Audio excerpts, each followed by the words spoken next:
helburu berdina ditugun enpresa, elkarte eta erakundeen arteko lankidetza.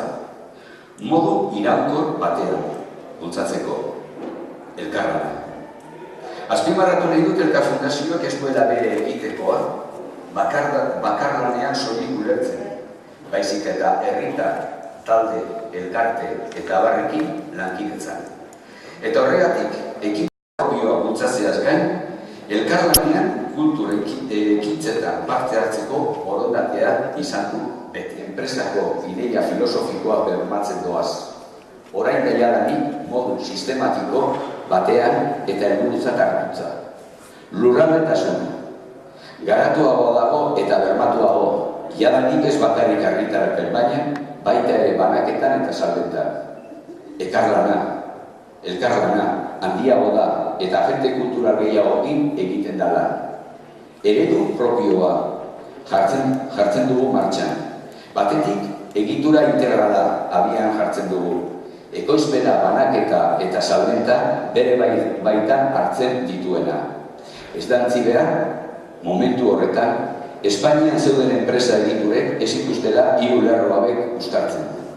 Eta bestetik, Euskal Herria jomuga izanik, bertako beharrak bertatik erantzuteko alegina eta ez kanpotik etor zitezkeenei erantzun moduan.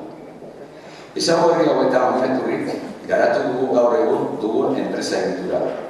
Eta hemen datu gutxi batzuk. Ekoizpenean 4 argitaletxe kudeatzen ditugu. Urtean 600 titulo inguru ekoizten dira, argitarpenak eta berraitarpenak barne. Gehienak euskeraz argitaratzen ditugu. Frantses eta espainolez argitaratzen ditugunak ahantzika. Gaur egungo globalizazio honetan zer nolako etorkizuna dauka gurea bezalako kultura eta hizkuntza minorizatu batek?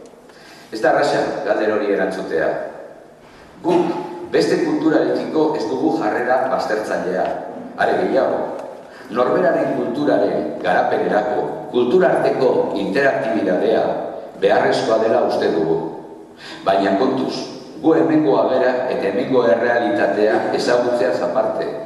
Badakigu gure kulturaren garapenerako zer behar eta zer nahi dugun. Beraz, aurrera egiteko, gure kultura eta hizkuntza positiboki diskriminatu behar ditugu. Gure jokamundean profesionala eta militantea da maila personalean. Eta erakunde gisa, berrinbertsio politikaren bidez, norbere ondasuna gehitzera barik, euskalgintza sustatzera jo dugu. Elkar Fundazioa orain arte, taldeak izan duen espiritua eta egitekoak ziurtatu eta indarberritu ditu. Urte asko dira, herri honetan lanean ari gara. Horri esker, ongi ezagutzen dugu gure inguruneko errealitatea eta errealitate horretan dauden benetako beharrei erantzuten diegu. Geografia eta gizarte esparru guzietara iristen gara. Euskal Herri osoan dihardugu, ez hori hiriburuetan. Euskal kulturaren alde, sasoi honetan naiz txarretan, egin dugun lanak euskal produktu kulturalaren kalitatea, iraupena eta garapena bermatzeko moduan gaudela erakusten du. Euskal kulturaren homologazioa hemen bertatik eta gainerako kulturei zabalik. Amaitu aurretik, azpimarratu nahiko nuke Elkar Fundazioak bere helburuak betetzeko euskal herritar guztion partaidetza bilatzen duela eta euskara eta euskal kultura sortu, garatu, zabaldu eta indartu nahi duten guztien lankidetza bultzatzera duela helburu eta egitasmoa. Horrela, Fundazioak euskal kulturgintzako beste zenbait erakundeekin batera parte hartzen du hainbat proiektuetan.